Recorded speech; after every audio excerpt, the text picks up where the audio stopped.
Sebentar. Satu, boleh satu di sini. Tidak boleh apa? Tidak boleh mengganggu teman. Tidak boleh mengejek teman. Menyapu sesuai tiket kelas. Boleh semuanya, terserah anak-anak. Nanti kalau tidak mematuhi, kalau melanggar kesepakatannya, nanti gimana? Oh, menyapu boleh. Apa lagi terserah? Membersihkan kelas, menyapu. Misalnya nanti jam istirahat kan 9.55. Nah, nanti istirahatnya jadi jam 9.50, 5 menit ibu potong. Kalau terlambat, misalnya kalau terlambat masuk kelas, terlambat datang ke sekolah, ibu potong buat nanti belajar lagi tambahan. Karena kan terlambat, ya kan? Oke, ibu bagi, boleh? Boleh.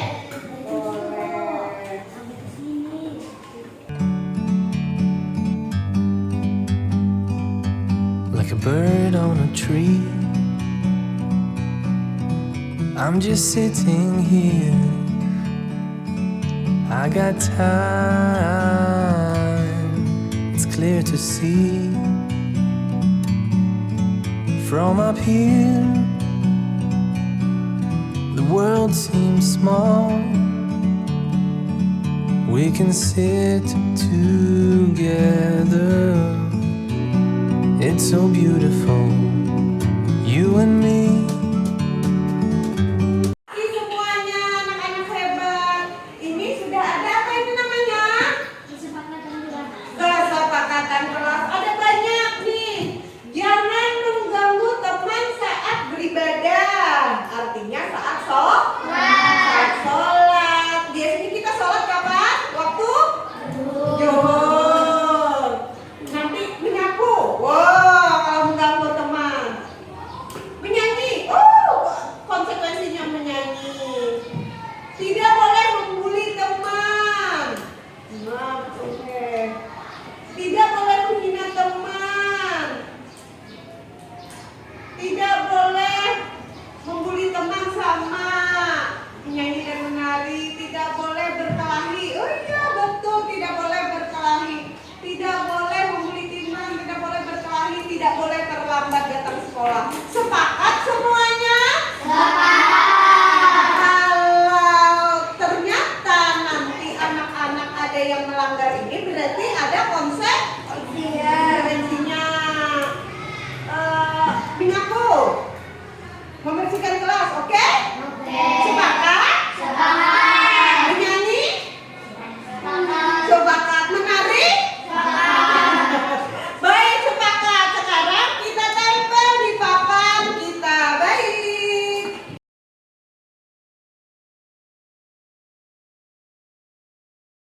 Bismillahirrahmanirrahim. Assalamualaikum warahmatullahi wabarakatuh. Mengucapkan terima kasih atas kehadiran Ibu Kepala Sekolah, Dewan Guru, serta pengajar praktik yang mendampingi Ulun melakukan aksi nyata hari ini untuk melaksanakan tugas sebagai calon guru penggerak Angkatan 7 Kabupaten Tapit. Alhamdulillah hari ini SDN Rangkung 5, saya sebagai pengajar di sini berbagi aksi nyata di sini. Baik, langsung saja saya akan berbagi aksi nyata tentang penerapan disiplin positif di sekolah, tentang penerapan restitusi. Nah, mungkin ini baru pertama kali didengar. Saya juga waktu itu pertama kali mendengar apa sih penerapan restitusi. Baik, tidak panjang lebar, langsung saya memberikan sedikit berbagi praktik baik. Kalau menurut Bapak Ibu, hukuman itu apa dapat mendisiplinkan anak? Bisa. Ada yang berasumsi lain atau pendapat lain? Bisa membuat dia jerah. Berarti hukuman bisa membuat anak melakukan disiplin sesuai dengan peraturan kita mungkin ya di sekolah. Nah, kalau pemikiran Ki Hajar Dewantara, sekolah kita ini diibaratkan sebagai tanah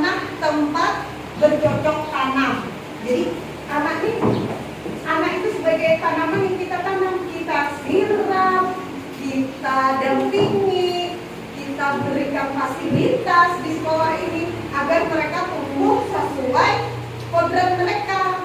Nah, kodrat mereka tuh ada dua, kodrat zaman, kodrat alam. Kalau kodrat zaman kita memberikan pembelajaran sesuai zamannya sekarang. Kalau zaman sekarang sistem IT, nah kita harus bisa beradaptasi sesuai dengan zaman mereka.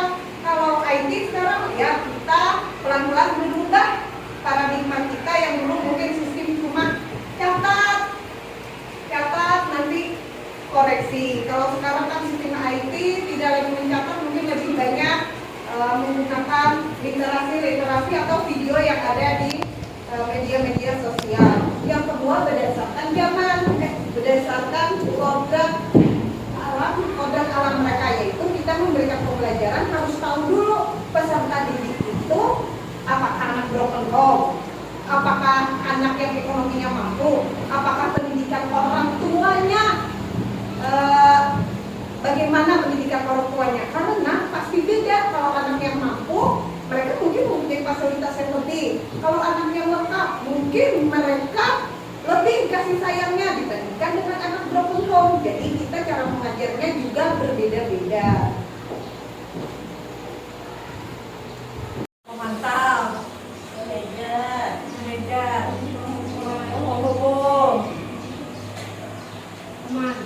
Teman dan pemantau. Jadi ada 5. Semuanya mungkin pernah kita lakukan dalam mengajar sehari-hari. Walaupun sebelum belajar ini pernah jadi penghukum, pernah jadi pemantau, teman apalagi. Tapi mungkin yang lebih ideal adalah sebagai manajer. Jadi anak-anak tidak langsung dihukum, tetapi mempertanyakan dulu apa yang telah dilakukannya. Jadi dia sendiri yang menjawab. Ada apa hari ini? Saya terlambat, Bu. Jam masuk sekolah jam berapa? Jam 7. Jadi dia sendiri yang memvalidasi kesalahan dia. Seharusnya kamu datang jam berapa? Jam 7. Sekarang kamu datang jam berapa? Jam 7.30. Ada apa? Jadi ditanyakan dulu. Jadi tidak langsung menghukum anak. Menghukum pun tidak boleh memberikan yang tidak sesuai apa yang dia kerjakan. Dia terlambat datang sekolah, seperti tadi dihukum 5 kali keliling lapangan basket, itu tidak sesuai. Mungkin lebih pada untuk memberikan yang terdidik lagi, bisa nanti memberikan tugas tambahan yang membuat efeknya itu malah menambah karakter dia. Kan ada 5 karakter yang diharapkan dalam profil pelajar Pancasila. Ada 6 profil yang diharapkan di pelajaran Pancasila. Nanti itu perlu kerjasama dengan orang tua. Jadi tidak langsung menghardik anak. Tadi belum ada syuting. Nah, habis ini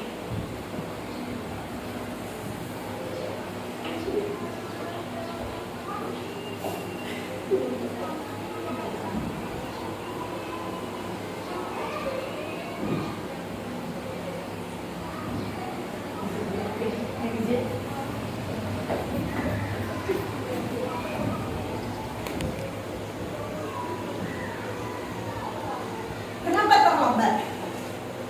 Padahal sudah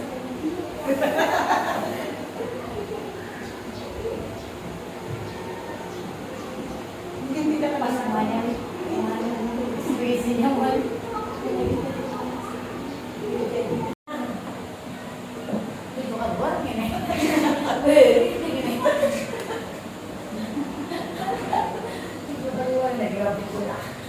sebenarnya kalau hukuman itu cenderung tidak enak kan. Nah, efek samping hukuman itu banyak, emosi, lelah,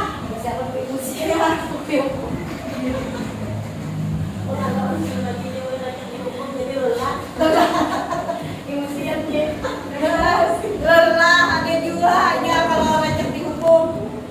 Padahal di rumah mungkin sudah lelah dengan mungkin kadang-kadang anak tuh macam-macam.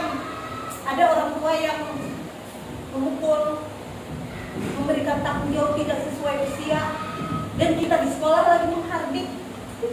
Mungkin tapi nah ya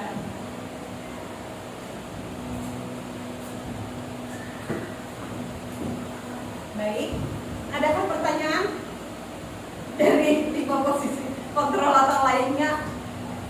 Jadi kita sebagai guru itu, kalau pemikiran Ki Hajar Dewantara, kita tuh menghamba, bukan menghamba pada Allah, tapi menghamba, memberikan fasilitas yang terbaik pada anak. Apa yang diperlukan?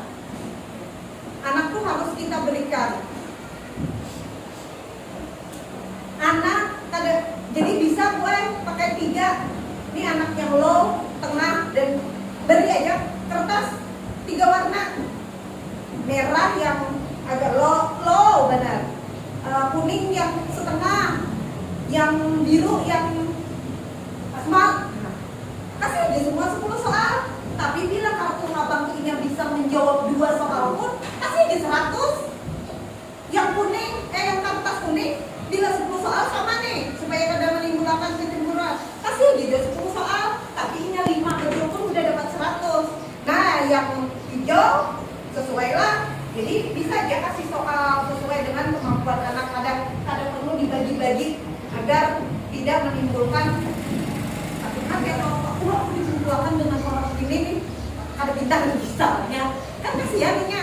Nah, saja pakai kertas seperti itu.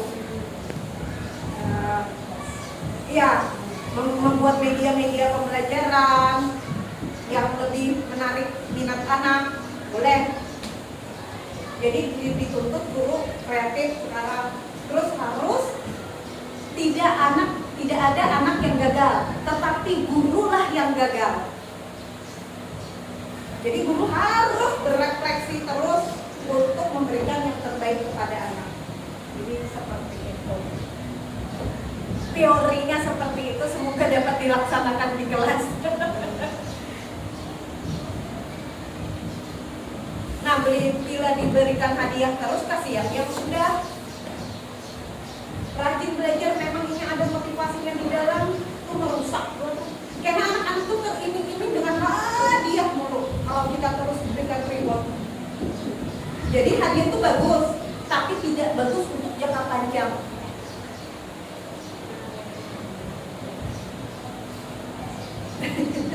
Sudah lagi ya. Oke. Baik, terima kasih untuk kehadirannya di sini. Saya berbagi topik baik. Semoga apa yang disampaikan hari ini dan yang hadir hari ini dapat bernilai ibadah bagi kita semua. Jadi tidak untuk menggurui, tetapi karena lebih dulu mengetahui. Jadi saat ini disampaikan, mungkin nanti bisa bermanfaat bagi guru-guru di sini bagaimana melakukan pendidikan dan pengajaran kepada murid, dan bagi calon-calon guru penggerak yang di bawah angkatan bisa nanti memperbaiki aksi nyatanya lebih dari saya. Terima kasih. Wassalamualaikum warahmatullahi wabarakatuh. Nah, coba ibu-ibu genggam tangannya. Ya, ibu ada bapak di sini. Kalau saya paksa membukanya, pasti akan melakukan perlawanan, Bu. Ya, Pak. Ya. Nah, itu juga anak kalau kita paksa pasti akan melakukan perlawanan. Nah, bagaimana cara kita sebagai guru agar bisa mengontrol mereka, agar mereka tumbuh kembangnya bagus, nanti akhirnya mereka hidup bahagia. Ini contohnya 5 kontrol guru. Jadi kontrol guru itu ada punya 5 kontrol. Apakah sebagai manajer, apakah guru sebagai penghukum, apakah guru sebagai teman, dan lain-lain, ada 5. Kita saksikan videonya. Jadi nanti mungkin kita ini seperti apa ya?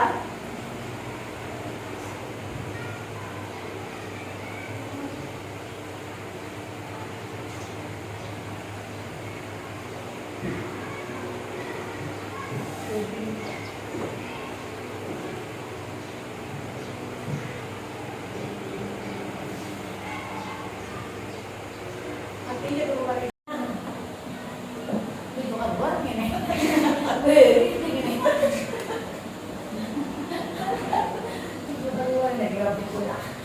Sebenarnya kalau hukuman itu cenderung tidak enak kan. Nah, efek samping hukuman itu banyak emosi, lelah, emosi ya.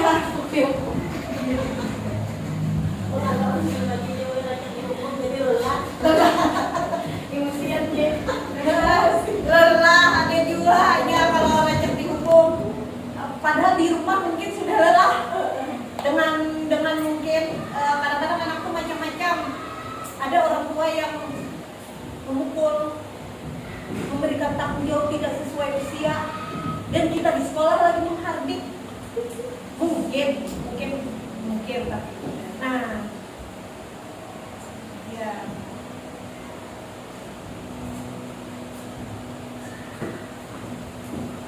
baik, adakah pertanyaan dari tipe posisi kontrol atau lainnya?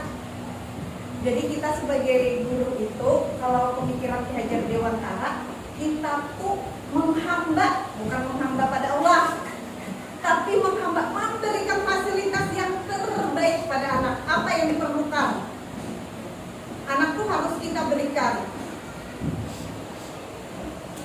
Anak ada, jadi bisa gue pakai 3. Ini anak yang low, tengah, dan beri aja kertas 3 warna. Merah yang agak low benar, kuning yang setengah, yang biru yang smart. Kasih aja semua 10 soal. Tapi bila kartu abangnya bisa menjawab 2 soal pun, kasih aja 100. Yang kuning, yang kertas kuning, bila 10 soal sama nih, supaya kada menimbulkan kecemburuan. Kasih aja dia 10 soal, tapi ini 5 betul pun udah dapat 100. Nah, yang hijau sesuai lah. Jadi bisa dia kasih soal sesuai dengan kemampuan anak. Kadang perlu dibagi-bagi agar tidak menimbulkan tapi kaget kalau aku dikumpulkan dengan orang ini nih ada pintar misalnya kan kasihannya. Nah, bisa aja pakai kertas seperti itu. Ya, membuat media-media pembelajaran yang lebih menarik minat anak boleh. Jadi dituntut guru kreatif sekarang. Terus harus tidak ada anak yang gagal, tetapi gurulah yang gagal. Jadi guru harus berefleksi terus untuk memberikan yang terbaik kepada anak. Jadi seperti itu. Teorinya seperti itu, semoga dapat dilaksanakan di kelas. Nah, bila diberikan hadiah terus, kasihan yang sudah rajin belajar, memang ini ada motivasinya di dalam, itu merusak. Karena anak-anak tuh teriming-iming dengan hadiah mulu kalau kita terus berikan reward. Jadi hadiah itu bagus, tapi tidak bagus untuk jangka panjang.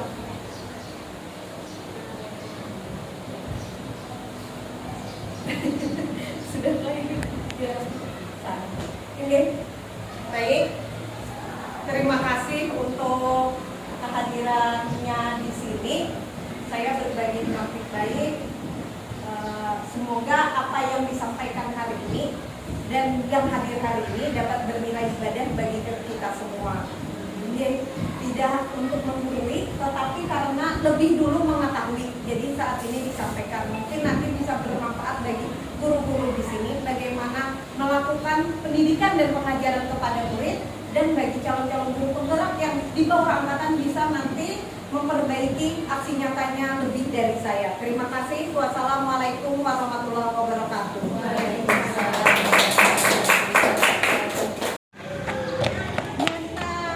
Selamat pagi. Pagi, Bu. Pagi, udah mataharinya tinggi. Jam berapa ini? Jam 8.30. Masuk kita jam berapa, Hatu? Jam 8. Jam 8 berarti telat berapa menit? 30 menit. 30 menit. Kenapa terlambat hari ini? Membantu ibu berdagang. Berdagangnya kapan? Malam tadi. Jadi Datang terlambat. tidurnya terlambat, tidurnya kemalaman. Jadi terlambat. Gimana harusnya? Gimana supaya nggak terlambat? Apa gimana seharusnya? Tidak membantu. Bukan tidak boleh membantu ibu, boleh membantu orang tua. Tetapi lihat Waktu. kalau sudah tengah malam atau udah larut, karena mirja itu karena mirja itu kewajibannya apa? Belajar. Apalagi sekolah. Jadi harus lihat waktu, kalau udah tengah malam cepat tidur buat besok sekolah. Oke? Berarti besok Boleh nggak membantu orang tua?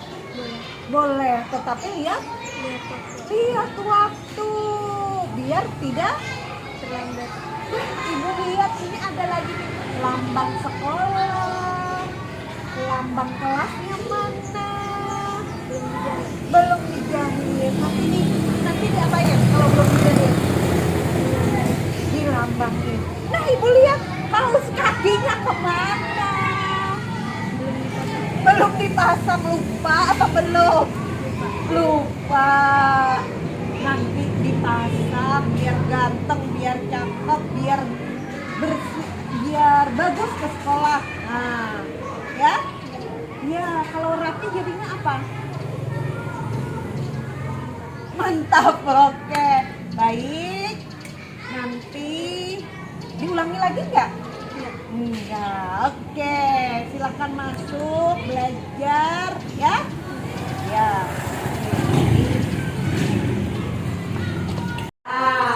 Assalamualaikum. Waalaikumsalam.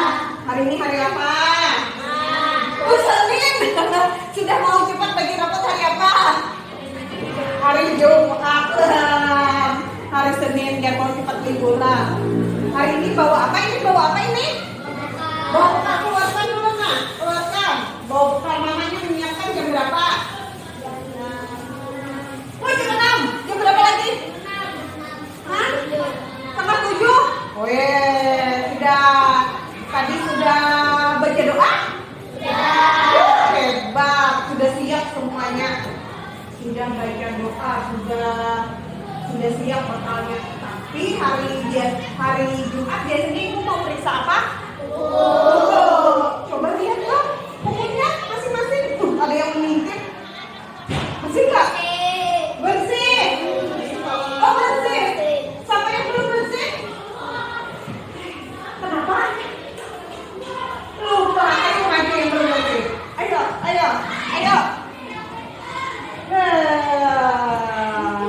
Sini. Mak, ibu mau lihat. Oh, waduh. Kemarin sudah belajar kalau kukunya panjang tuh kenapa? Perut sakit karena ada apa ini di sini? Warna apa kumannya ibu mau lihat? Warna apa? Hitam. Berarti keyakinan kelasnya gimana? Kalau kuku hitam berarti nanti yang masuk ke pencernaan yang perut berarti apa yang masuk? Kuman. Nah, sudah tahu berarti setiap hari Jumat kan ibu periksa apa enggak? Periksa. Lupa ya? Sekarang mau potong? Berarti mau dipotong apa tidak? Potong. Seperti biasa. Jepitan kuku ibu di mana? Di meja tuh. Ambil ya kalau nggak ada tuh di laki ya. Potong. Lihat aja potong. Ya, nah, kuku panjang kalau kukunya, yuk.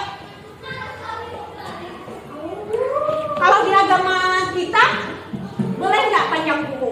Nggak boleh. Sini, bisa lah. Bisa. Wah, kita.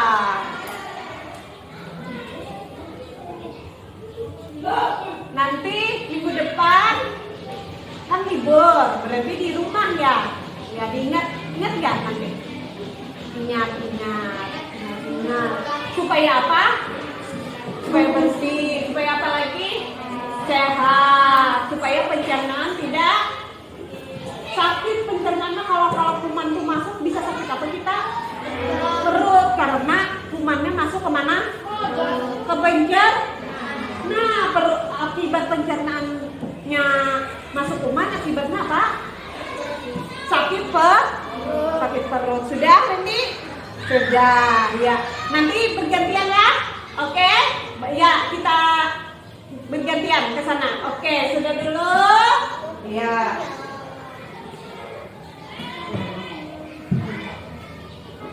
Nanti bersihkan ya, duduk di sana bersihkan. Oke. Nanti kita baru sama-sama makan.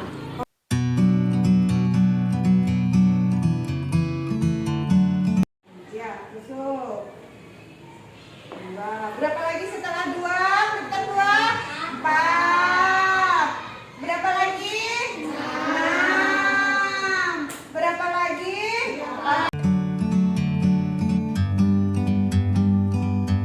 Like a bird on a tree, I'm just sitting here. I got time, it's clear to see. From up here, the world seems small. We can sit together, it's so beautiful. Yang ulun hormati Kepala SDN Nondama 55, yang ulun hormati Bapak-bapak, Ibu-ibu, tenaga pendidik di SDN Nondama 55, yang ulun banggakan dan ulun sayangi yaitu CGP kami, Ibu Martini, yang hari ini akan melaksanakan pendampingan 2, di mana tugasnya adalah berperan sebagai fasilitasi dalam diskusi visi sekolah. Jadi dalam kegiatan ini Ibu, di sini kami akan menganalisis visi yang ada, kemudian dibandingkan dengan cita-cita pian seberataan. Jadi disitulah kita nanti bisa melihat apakah visi itu sudah sesuai dengan keadaan atau cita-cita pian seberataan atau belum. Jadi visi yang ada nanti bisa ditambah atau bisa dikurang, bisa dirubah dan sebagainya. Tapi bahan diskusi ini bukan serta-merta mengganti visi yang ada, tapi sebagai bahan referensi pian, sebagai bahan refleksi untuk evaluasi visi di tahun-tahun berikutnya. Yang setiap tahun visi ini harus kita evaluasi.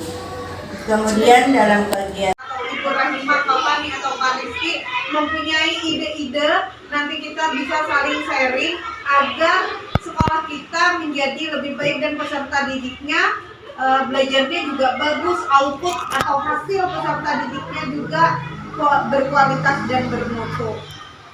Nah, jadi kita mengajar itu harus sesuai kebutuhan anak-anak yang memang agak kurang, kita fasilitasi sesuai dengan kebutuhan mereka. Jadi peserta didik yang kita harapkan nanti berakhlak mulia, hormat terhadap guru, datang tepat waktu, bertanggung jawab, rajin belajar, ikut, percaya diri. Jadi mereka harus berani tampil agar mereka ke depan menjadi anak yang pede, kalau bahasa sekarang, mampu tampil di depan umum, mampu berbicara, mengutarakan pendapat mereka atau mempertahankan pendapat mereka dalam setiap kegiatan. Dan orang tua juga diharapkan ikut mendukung semua kegiatan kita, mendampingi fasilitas kegiatan belajar anak, memberikan masukan yang membangun. Karena tanpa dari dukungan orang tua, kita pun tidak bisa bergerak secara maksimal. Jadi semua organisasi kita ini bagaikan organisasi. Kepala sekolah, guru, siswa, dan orang tua dan masyarakat sekitar merupakan faktor pendukung internal eksternal keberhasilan suatu sekolah untuk mencapai visi. yang ulun hormati Kepala SDN Nondama 55, yang ulun hormati Bapak-bapak, Ibu-ibu, tenaga pendidik di SDN Nondama 55, yang ulun banggakan dan ulun sayangi yaitu CGP kami, Ibu Martini, yang hari ini akan melaksanakan pendampingan 2, di mana tugasnya adalah berperan sebagai fasilitasi dalam diskusi visi sekolah. Jadi dalam kegiatan ini Ibu, di sini kami akan menganalisis visi yang ada, kemudian dibandingkan dengan cita-cita pian seberataan. Jadi disitulah kita nanti bisa melihat apakah visi itu sudah sesuai dengan keadaan atau cita-cita pian seberataan atau belum. Jadi visi yang ada nanti bisa ditambah atau bisa dikurang, bisa dirubah dan sebagainya. Tapi bahan diskusi ini bukan serta-merta mengganti visi yang ada, tapi sebagai bahan referensi pian, sebagai bahan refleksi untuk evaluasi visi di tahun-tahun berikutnya. Yang setiap tahun visi ini harus kita evaluasi. Kemudian dalam kegiatan